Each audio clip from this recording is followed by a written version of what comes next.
సంఘాన్ని ప్రేమించి అనేక దర్శకులుగా తీసుకురావడం, ఎందుకంటే ఉన్న ఆత్మ రచించాలని. అంతే కదా, మన ఆత్మ మనం ఏం చేయాలా? రచించాలా. మనం ఎక్కడేసిన దొంగలు అక్కడ ఉండిపోయామనుకో మనం ఏమి కూడా చేయలేం. మనం ఎక్కడికి వెళ్ళాలా? సువార్త ప్రయత్నిస్తూ ఉండాలా. మన ఎరుగు పొరుగు ఉండాలనుకో వాటి దగ్గరికి వెళ్ళి మనం ఏం చేయాలా? చెప్పాలా.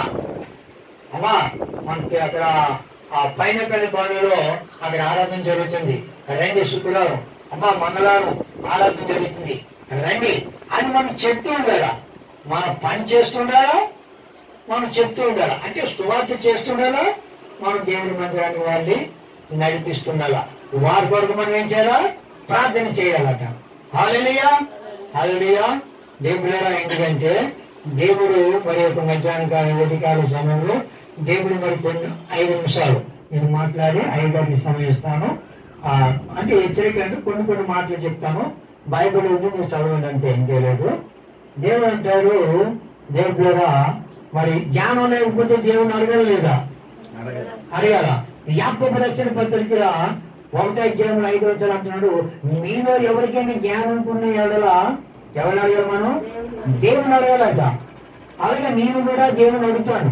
ప్రభు ఇక్కడ మాట్లాడుతున్నాను కాబట్టి నాకు జ్ఞానం పొందింది ప్రభా, చదవలేదు, ఏమీ లేదు ప్రభా. ఆ దినాల్లో మోసేని ఓడుకున్నావు, దావీదుని ఓడుకున్నావు, అలాగే నన్ను కూడా వాడుకోవడం ఎందుకనైనా నాకు సహాయం చేయి అని దేవుని అడుగుతున్నాడు మన దేవుని ద్వారా. ఎందుకంటే మనము ఎప్పుడు కూడా దేవుడి సన్నిధిలో ఉన్నప్పుడు ఆసక్తి కలిగి ఉండాలట. దేవుడి మాటలు చెప్పేటప్పుడు మనం ఏం చేయాలా? ఆసక్తి కలిగి ఉండాలట.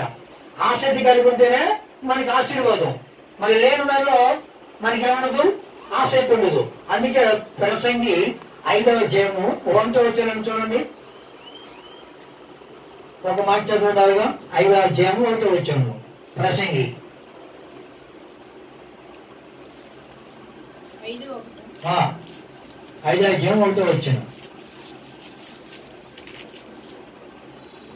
మీరు ఇదిగా బైబిల్ చదువుతున్నారా? నీవు దేవుని మందిరమునకు, నీవు నీ దేవుడి మందిరానికి పోయేటప్పుడు నీ ప్రవర్తన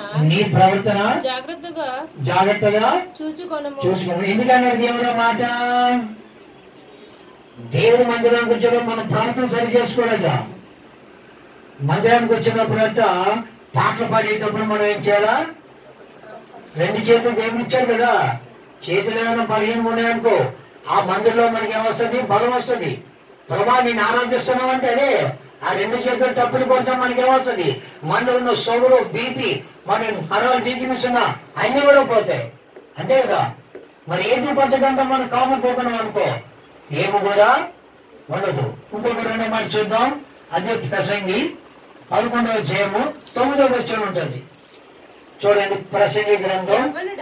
యవనుడా నీ యవన కాలమందు నువ్వు సంతోషపడము, నీ యవన కాలమందు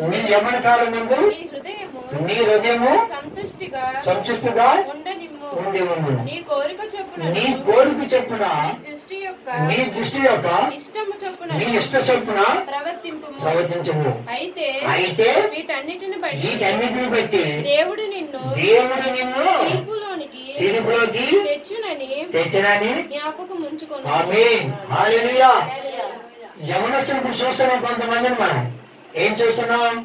ఇప్పుడు కొంతమంది అమ్మాయిలు వచ్చారు. అమ్మా నీ పేరేంటి? సుమ వచ్చింది. ఆ పిల్లకి మ్యారేజ్ అయింది, యవనస్తురాలు. అయితే ఇంకొక అమ్మాయి వచ్చింది. ఏదో అమ్మాయిది బయలుదేరిందా? దేవుని సూత్రం. ఆ యవనస్తు పిల్లలు మనం చూస్తున్నాం. అంటే మేము ఆటో వేస్తున్నాం కాబట్టి మనకు తెలుసు. చాలా మంది మీకు అందరికీ తెలుసు, మన యూనివర్సిటీ అవుట్ గేట్ ఉంది. ఆలో నుంచి బండి ఇలా స్టార్ట్ చేసుకుని వెళ్తున్నారు. ఆ కుర్రోడు వాళ్ళ అమ్మ నాన్నగారు ఇల్లు అక్కడ హైదరాబాద్ అక్కడ ఉంటుంది.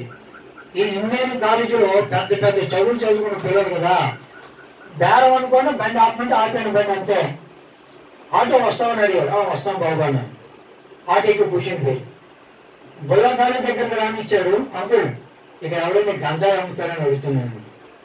చూసా, అంత ఎడ్యుకేట్ చదువుకున్న కుర్రోడు, అంత పెద్ద చదువులు ఆ యూనివర్సిటీ కాలేజీలో. నేను అన్నాను, బాబు ఈ వయసులో నువ్వు చదువుకుంటున్నావు కదా యూనివర్సిటీలో, గంజాయి ఎందుకు బాబు అన్నాను. ఏమన్నా చూసా, ఐ డోంట్ టాక్ ఆర్గ్యుమెంట్ అన్నాడు. ఇది ఎక్కువ మాట్లాడుకుంటున్నాను నన్ను చూసారా.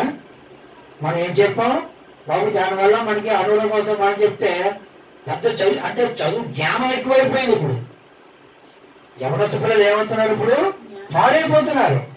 డ్రగ్స్ అనక, కాయినీ అనక, గాంజాయి అనక, చూసారా పాడైపోతున్నారు పిల్లలు. అందుకే దేవుడు అంటాడు, యవనడా నీ యవన కాలం మందు తాగుని నీ ప్రవర్తన కూడా సరిగ్గా చేసుకోవాలని నాన్న అంటున్నాడు దేవుడు. చూసారా దేవుడు. ఎందుకంటే ఈ కరోనా దినాలు మనం ఉన్నాం, మన పిల్లలు ఉన్నారు. ఇప్పుడు విజయం ఉంది. ఏమంటుందాక, ప్రభా నాకు ఈ లోకంలో భర్త లేకపోయినా నీవు నాకు భర్తగా ఉన్నావు. సమరేశ్వరి దగ్గరికి వెళ్ళాడు ఎవరో యేసుప్రభు గారు. వెళ్ళాక దేవుడు అమ్మాయి నీ భర్తను తీసుకురా అన్నారు. దేవుడు ప్రభా నాకు భర్త లేడు కదా, నీకు ఆరో భర్త అని చెప్తాడు ఆయన. చూసారా ఆవిడ ఏమనుకుంది, ఈ లోకపరం భర్త కాదమ్మా, నీ పరలోకన భర్త నీకున్నాడు, నువ్వు భయపడకు. నీరు ఇచ్చింది ఆవిడ. నేను ఇచ్చిన నీరు నాకు దాహం తీరుతుంది, కానీ నేను ఇచ్చిన నీరు ఇస్తే ఎల్లప్పుడూ కూడా నీకు దాహం ఉండదట. ఆమె దేవుళ్ళగా ఈ భూమి మీద మనం ఎలా ఉండాలట, చాలా జాగ్రత్తగా ఉండాలా. ఆ కుమారు కొడుకు మనం ఏం చేయాలా, ప్రార్థన చేయాలా. ఆవిడ వేతనాలు ముందు ఒక్కొక్కరిని ఒక్కొక్కడికే, ఒక్కొక్కడైనా ఒక్కొక్కడికే చెప్తున్నాను. మనం ఎంతో కష్టపడి